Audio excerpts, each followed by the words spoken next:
You are listening to the One Day at a Time podcast. On this podcast, my guests share their stories of alcoholism, addiction, and how they recovered so that you can too.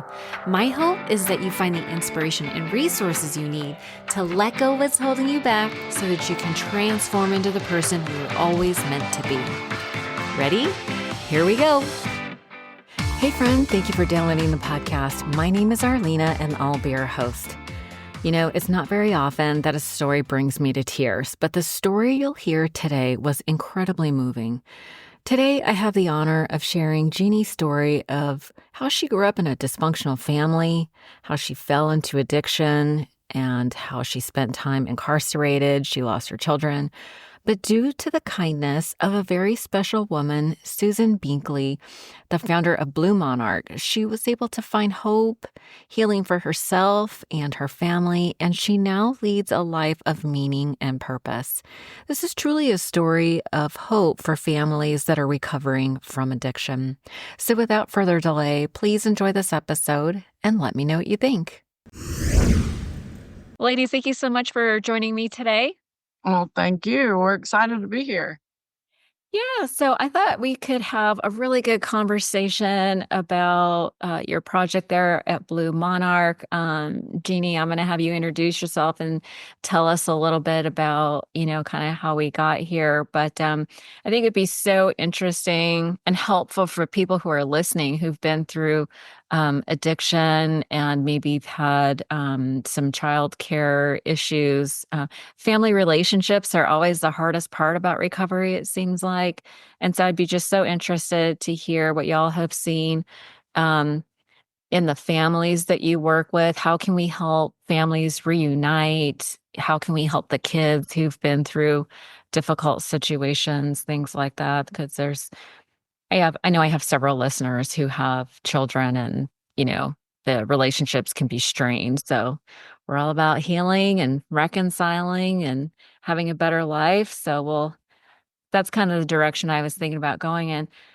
So Jeannie, thank you so much for coming on. Can you just tell us a little bit about, maybe a little bit about how you grew up and then kind of how we got here? Sure. Well, thank you for having me. I'm always thankful for an opportunity to share, and thank you for what you do. I think it's important. People need to hear, and they need to hear the truth. So I think my earliest time with substance use, the first time I tried substances was around 12 years old, and feel like life was pretty good up until my elementary years, and there was a lot of chaos that started. My dad was had an affair, and there was a divorce, but it took years before that divorce happened. And in that time, there was a lot of abuse. There was a lot of fighting, and I'm not just normal fighting. It was very aggressive. The woman that my dad cheated on my mom with was also married, so there were children on the other side. It was nothing to go out with my dad and to see the other woman's husband. We lived in a small town. They would end up fighting. The police would come. I saw a lot of that. Guns pulled out. I can remember guns pointed to my dad's head and me sitting in the back seat, scared to death. And the majority of the time, the police would have to end it. And I remember that happening often in my earlier years. At about 9 years old, there was a divorce, and I didn't realize it then, but it was harder on me than I really thought. So my mom quickly remarried, and that relationship wasn't good either. And so I found myself in a home with a lot of chaos, once again, a lot of dysfunction. And so it's not a surprise to me that what I thought was just a, friend that asked me to smoke some pot, that it was just going to be a fun thing. Marijuana ended up being a really close companion. and a relief from the stress that I was so used to that really had become my norm. And it very, very quickly became my best friend. So after when I was about 12, once I decided to, and I really started playing sports, which was an escape for me as well, from a young age. That was an escape for me really before the marijuana. And then when I started marijuana, I slowly got away from playing sports, from anything positive. I got in with people who were doing the same thing. And by the age of 14, I was a ward of the state and was a unruly child, is what the judge said. And I was locked up from about 14 to 18, in and out of foster, in and out of group homes. And I was bounced around to a lot of different places. And so finally, I was 18, and that was going to solve all my problems. I was going to be 18, finally free, out from under all um, you know, the struggles, what I thought. So 18, I was released, and um, nothing changed. It just got worse. And so I went into just the whole lifestyle. I just immersed myself in drug dealing. I got in a relationship with someone about 9 or 10 years older than me. I had, just seeking, really now I realize seeking some kind of security, some from an older man. But he ended up being a father to all three of my children. He was too involved in drug abuse, drug dealing. So now it had gotten so much worse. And now I had kids in the midst of it, which made it even, you know, just way worse than I could have ever imagined. It was nothing to we've had our door kicked in. I would be driving down the road, and pretty much in the small town that I lived in, I would get pulled over every time they saw me, because you could pretty much guarantee that I was going to have drugs on me. So I had a life of, juvenile incarceration turned into adult incarceration. I was in on state and county probation, and then eventually went to federal prison, and federal probation. I found myself, as the drug use progressed, it definitely went from marijuana to harder drugs, cocaine, crack cocaine. Drinking was a piece of that as well. Um, but I now realize that it was all self-medication. Yeah. From a lot of stuff that I was wounded. I had a lot of wounds when I was a child, and just on this chase um, of healing. And so I found myself in a jail cell once again, in the county jail, and I was looking at some pretty serious time. And again, away from all three of my daughters. So, as you know, I had, as you know, I know in what you do and the stories that you hear, but what started out as a choice very quickly became survival for me. And so, a lot of people may say that if you loved your kids, why couldn't you just stop? Well, that really wasn't how it worked. So once again, found myself in a jail cell. And that night, one night, I woke up from a dream. I'd had a dream, and my 18-month-old daughter at the time was having seizures. And well, in my dream, she was actually, I'm getting a little ahead of myself. In my dream, she was actually, I couldn't find her. I knew that something was wrong. So I woke up that morning, and I called home trying to see what was going on. And they told me that my daughter was having seizures, that she was in ICU, and that her seizures wouldn't stop. And I hadn't been sentenced yet. And so the judge let me out to go visit my daughter. And I walked into that hospital room, and she looked up at me and she said, "Mommy." And she never had another seizure. But it was in that hospital room that I met a nurse that had heard of a place that had just gotten started, and it was called Blue Monarch. And she invited me, or she gave me Miss Susan's information. And so I reached out to her and said, I'm desperate and I'm broken and I need help. And so I was interviewed, and that week we were accepted into the Blue Monarch program. I was actually the fourth resident in 2004. And me and my three girls were really laid our heads down to a safe place for the first time in a really long time. So That's that's how we amazing. connected.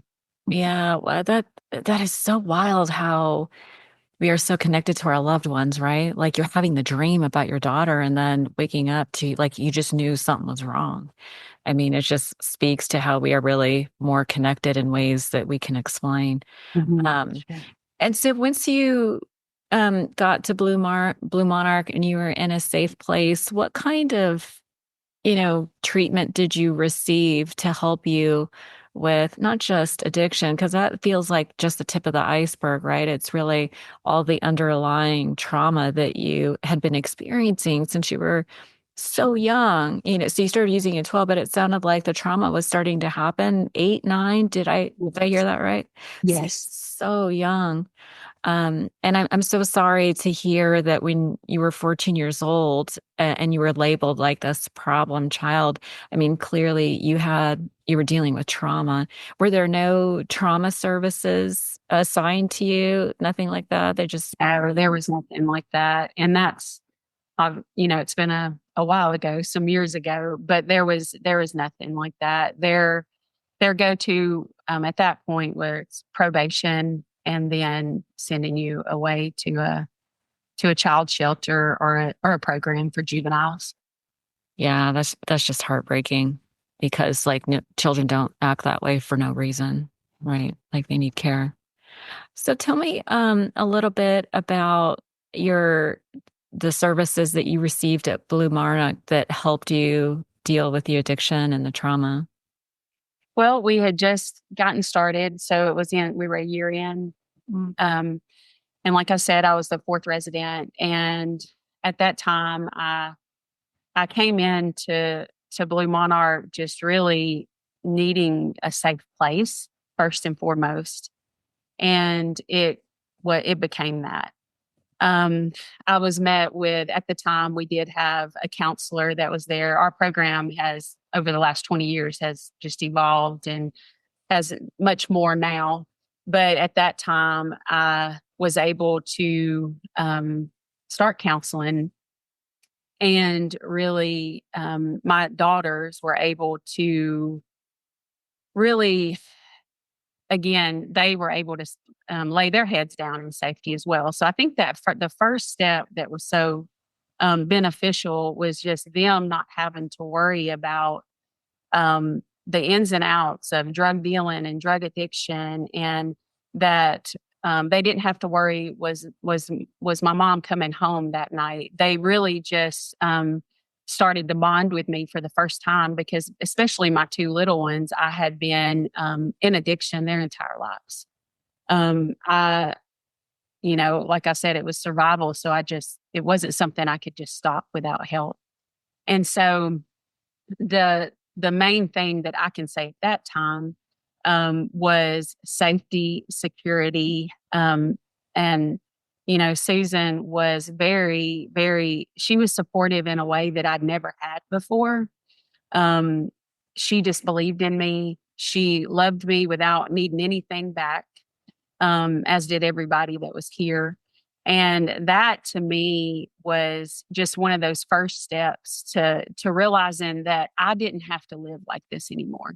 Like I could have something different. That was my first glimmer of hope in just many years, I think, since I was a child, because I was in that rat race of survival and just doing all that I knew to do to take care of myself. And again, having children in the midst of that was just crazy. And so they had their first glimmer of hope when we came here as well.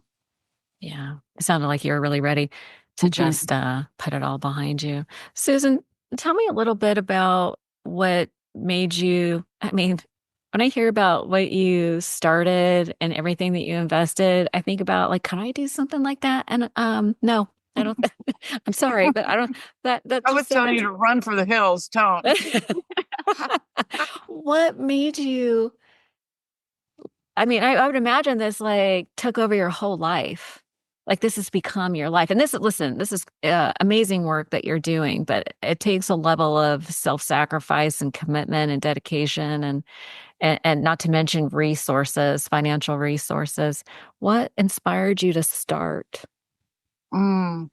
Well, I mean, it was a crazy situation because in 1995, I had this incredible dream one night. And in the dream, I was required to read a thick book that was basically a business plan of how you would put something like Blue Monarch together.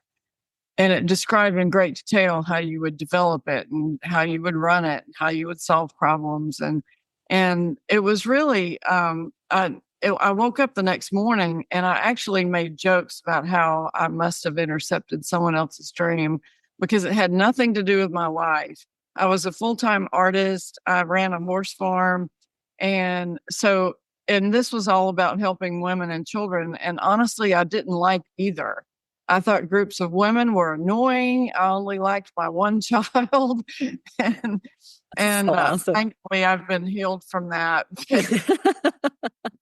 But at the time, it made no sense. But I always referred to it as that powerful dream because I knew it was significant. And so then a couple of years later, we moved to where we live now, and then over the following few years, it just started falling into place exactly like what was in my dream. And it was an amazing journey. Like there was a specific day when I really realized that God had asked me to do exactly what was in my dream. And from that moment until the day that we opened our doors on $1 million piece of property was really only 10 months. And and now that I've run a nonprofit for, well, we're now about to enter our 22nd year. And so now that I've done nonprofit business for that long, that seems even more incredible to me that it happened so quickly, knowing all the steps that it really takes. Yeah, you're cracking me up and you're like, if I had known. I have heard that from people who have accomplished amazing things where they're like, if I had known everything that I would have had to do, I probably wouldn't even started. Well, I think it's probably good. It's a blessing I didn't know what I was getting into. Yeah. But it's been an incredible journey, and I think that I started out not really knowing anything about addiction and recovery, and I feel like in looking back that ended up being a really good thing because I didn't go into it with any preconceived notions as to how it should work. And so because of that, and then we have really developed a very unique, very rich, robust, very successful recovery program over the past 21 years. And a lot of it is, well, I mean, I'm not taking credit for it, but I do feel like I'm a risk taker. I like thinking outside the box. I like creative problem solving. And so when we come up with an idea that seems like it works, then there's no reason we can't be doing it that afternoon. And so that has really been good. And then Jeannie actually has played an enormous part in how we have developed our recovery program through the years because we do a lot of things. Like we address every single thing about a person's life, their family, their parenting, their how they spend their money. I mean, even down to what kind of food they eat. I mean, we really address every single aspect of their lives. But Jeannie has done such an amazing job of really building a very successful recovery aspect of what we do. And so it's really into she's now our program director. So it's incredible that she started out as a resident. And then I think one thing that really shows the success of what we do.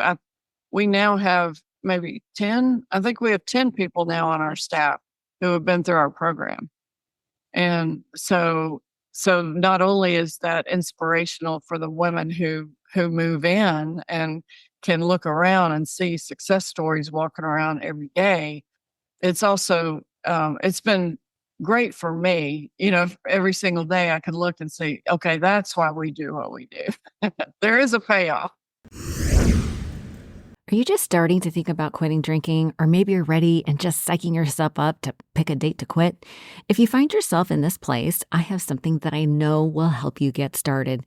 It's a free guide that you can download from my website called How to Quit Drinking: 30 Tips for Your First 30 Days. And, not to brag or anything, but I've been sober a long freaking time.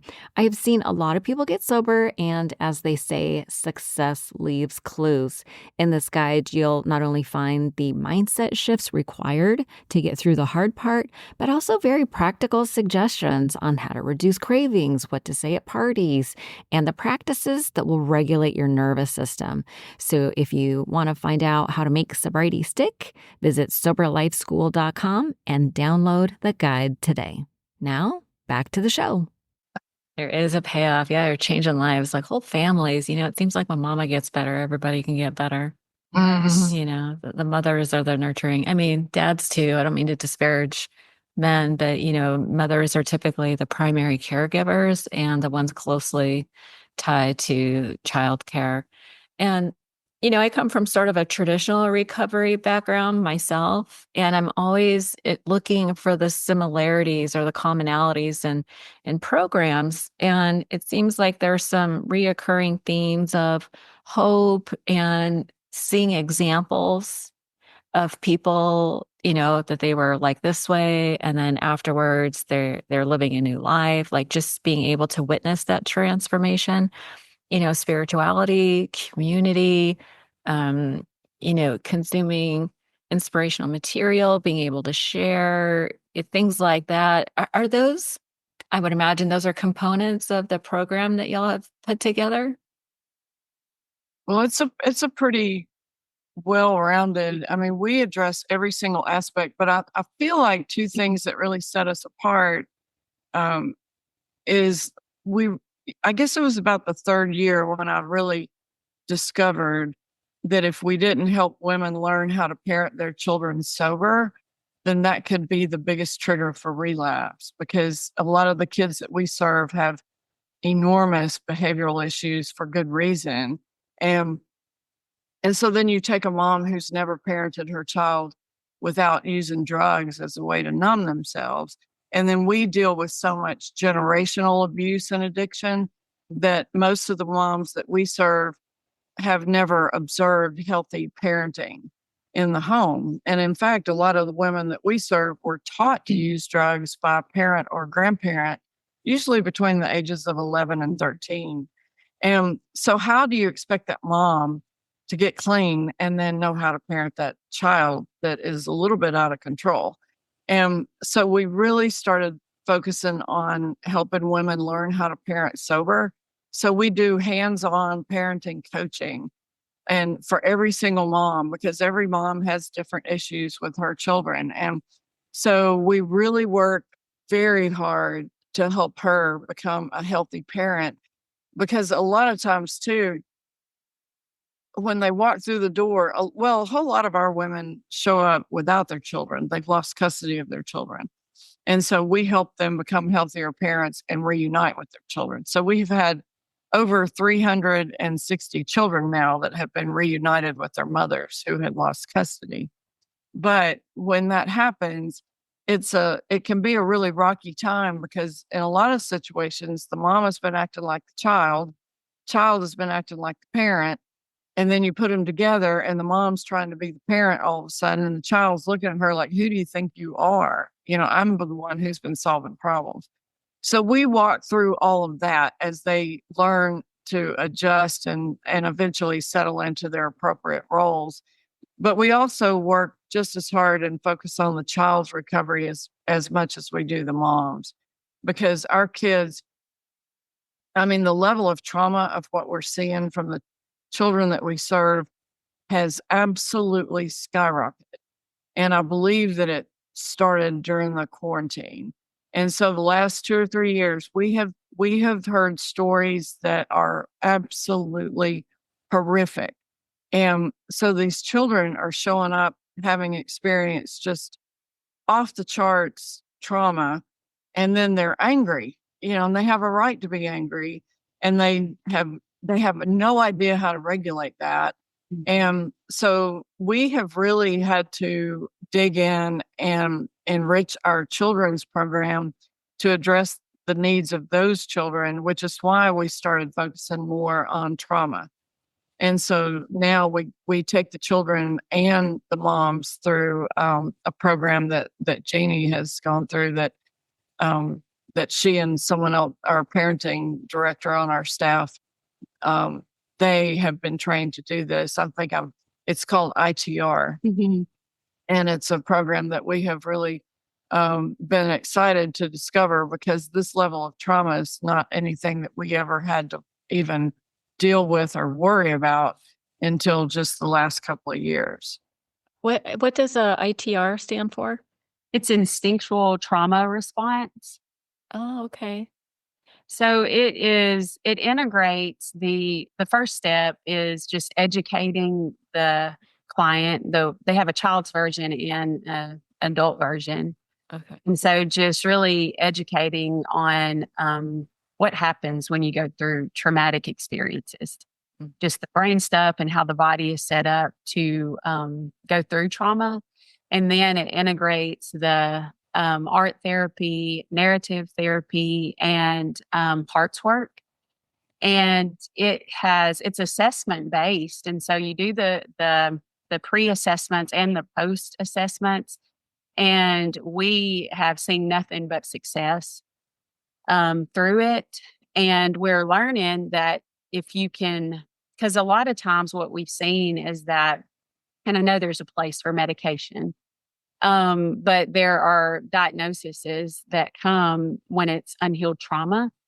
And so if you work on the trauma, heal the trauma and see what's left is kind of, the thought process behind it. So the sooner that they are ready to walk through ITR, we try to have them go ahead and do that and start with a timeline. And as we deal with complex trauma with the children and with the parents, and so far we've seen just a lot of success from Well, a lot of healing from it, because one of the things that I think we've seen happen over and over is that we'll have children show up who have been diagnosed as autistic, and it turns out they're really not autistic. It's their way of dealing and responding to the trauma that they've been through. Wow. And so as they heal from that trauma, those symptoms that labeled them as autistic go away. I mean, it's really incredible. Yeah. So the level of trauma, the impact that trauma can have on an individual is what we have really become so much more aware of. Yeah, that's amazing. And how many people are you working with in the house? They actually all live there, right? The women and their families. Yeah, we have two basic programs on our property, because we have the core program, which is about 18 to 24 months. And in that program, we can have 16 families. And the real statistic is that each mom has 2.3 children. So that's a lot of kids. And then we also have a graduate program, and the 18 to 24 months, they have their own living. They have their own space with their children and their private bathroom, but they are living in community. So they're in two big, huge houses. And then when they finish that program, then we have cottages on our property for our transitional graduate program, and they can live in that for an additional year. And we have 8 of those.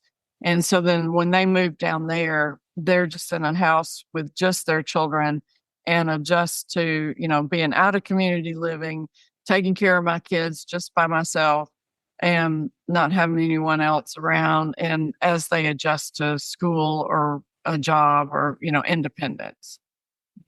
That's amazing. Jeannie, I'm so curious. What did you learn about yourself after, like, let's say the first few years of being in this program? Well, so my story's a little different. I wish that I could have said that um, I came into the program and graduated and just had just great success without any hiccups. But I was here. So in 2004, I was here for 6 months, and I think you actually called me the poster child for the program. I was doing well. I'd started school, and at that time it was a little different. There was a little more freedom, and I was in my hometown. So I got connected. I ran into some people, some old friends, got connected, and decided that I was going to leave. So after 6 months, at that time, it was a 12-month residential. So I said, I'm ready. I got it all figured out, in my mind, against the counsel of Susan and everybody that was here. And so I left and I went and I got an apartment, but I wasn't ready. And so pretty quickly after leaving Blue Monarch, I connected with some old friends and got wrapped back up in the same lifestyle I was living, which wasn't too hard to do when I went back into the same what you call your stomping grounds. Mhm. And so I was out for about 4 months and connected with a new person, but same lifestyle. And within those 4 months, I had new criminal charges, and so I pretty quickly was on my way to federal prison because of the criminal charges that I'd gotten. When I went to, and I did what any criminal minded person would do at the time, I went on the run. And so that was terrible. But it also brought me to what I would call my rock bottom. I was really, there was, my reality was so big at that, like I was facing about 15 years at 85% in federal prison. And everything just really started hitting me like a ton of bricks. My reality and where I was. I'd had this beautiful opportunity at Blue Monarch. I was safe with my children for the very first time in their entire lives. I mean, I had the opportunity of a lifetime. And I just could not believe that now I was on the run. I couldn't even see my children. And I was going to be away from them probably until they graduated high school. And that brought me to my knees. It brought me to a place of, that was what I would call my rock bottom. Now, rock bottom, I stayed there for a while. Um, I ended up getting picked up from the feds and went to jail. And I I remember that, I just couldn't believe that I'd found that here I was once again. And I remember the phone call, my first phone call when I got picked up, and my daughter, who was 4 at the time, she said, Mom, what's the first thing you said when you went to jail or when you got out of jail last time? I said, I don't remember. What was it? She said that you weren't going back. She said, and what's the first thing you did, Mama? You went back to jail. And those words just crushed me. And I was in jail. Nobody could bond me out. And I really had an opportunity to sit still with no drugs. So first I started getting sober in the jail cell for the, like, truly sober, because I knew I was going to be there for a really long time. And I started asking a lot of questions. I asked God, like, how did I get here? He started showing me my wounds, my struggles, everything that had happened in childhood. Started walking me through that process. And Susan, again, she never gave up on me. So that same, you know, pillar in my life, that when I first came to Blue Monarch, she came and visited me in jail, even though she highly recommended I did not leave Blue Monarch when I did, which was a terrible, terrible choice, but she never gave up on me. So she came and visited me in jail. She didn't tell me everything was going to be okay necessarily. she said, this is where you're at. You chose to do this, but she stuck by me through the whole process. Um, Long story short, I went before the judge. The judge told me, you're a menace to society, you're a menace to yourself, and you're a menace to your children. But by the grace and mercy of God, I was sentenced to 6 years. And at 85%, which was a lot less than what I could have gotten. I did my time. And when I really, really focused on getting better and healing the entire time that I was there. There was a lot of rehabilitation opportunities in prison. I was in federal prison. There were different things that I could do to better my life. And I just reached for every one of them. Then I went to a program and they had to transfer me from state to state so I could go to the residential drug abuse program that they only offered at another facility. And so I traveled, and again, Susan in the middle of the night met me at a Waffle House when I was being transported, and just popped up, still supporting me. And so I get to the prison. I went through their residential drug abuse program that we now have here at Blue Monarch. It was just a really great program for me.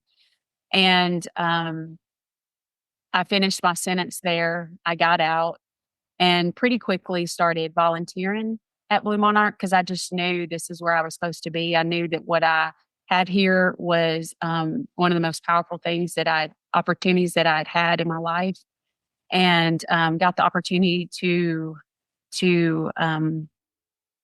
volunteer for 3 years. And then I was offered a job, and that was 10 years ago. January, I'll be 10 years. So That's amazing. And how old are your girls now? So my girls, I have a 27-year-old who was 7 when we were here. My middle daughter would be 24, just turning 24. I lost her about 5 years ago. Very tragically and suddenly. She was shot and killed. And our reunification program at Blue Monarch is actually named after her now.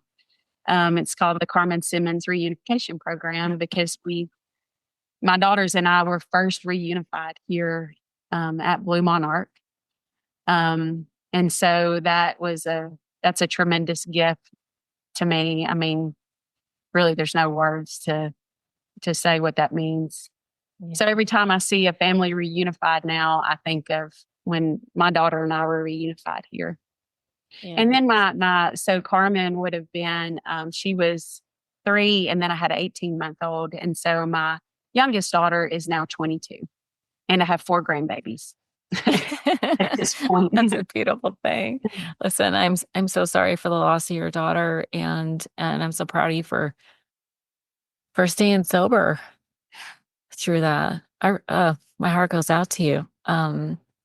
And I am just so in awe of the work that y'all are doing, and just the number of people that are impacted. Like, I get that the ripple effect, it's not just the mom, it's not just the kids, it's everybody that comes into contact with all of you, and the generations that come after you that are also benefiting from all this hard work that you're doing.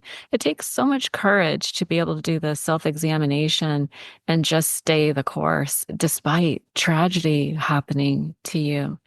And so I just want to commend you for staying the course, and turning all this pain into healing for others. It's just very inspiring. If somebody is incarcerated and they get out, what message do you have for the mom who thinks that maybe she can't do this? What do you want to say to her? Well, I know that it is not easy. It's going to come with challenges. But I think a made up mind is such a powerful thing. And I would encourage anyone that's just getting out to just take giving up off the table. Giving up is not an option. And I would also say that to find your community, to find people who are doing what you want to do, find people who are successful, find people, and they're out there, find people who are who are really determined to go in the direction to where you want to be, and cling to them. Be their shadow, because there's people out there that want to help. There's people out there that have been the same way that you have been, and it is possible for things to be restored. Yeah, that's such a beautiful message of hope. Susan, if people are interested in learning more about your programs, whether they might want to emulate or maybe somebody know somebody who should be there, what's the best way to reach out to you? Well, you can pretty much reach everything through bluemonarch.org. And we also, if someone's wanting to do something similar, occasionally throughout the year, we do small workshops with similar ministries or organizations that are trying to reach out and learn from our experience, which is great because we would love for other people to not have to go through what we might have to learn that what works and what doesn't. But and then on our so everything pretty much on bluemonarch.org will take you to all our information. Okay, great. Well, listen, God bless you both. I just, I'm in awe of all the work that both of you are doing. I'm so deeply touched by your story. Thank you for being so vulnerable and sharing, not just the struggle, but what life is like on the other side. There is hope. We do get better. Help is available. We know so much more now about trauma and addiction and how to treat it than we used to even 20 years ago. So, yeah, there is so much hope. So, ladies, thank you so much for your time today, and I wish you all the best. Thank Oh, you. thank you. And thank you for what you do. Yeah, my pleasure.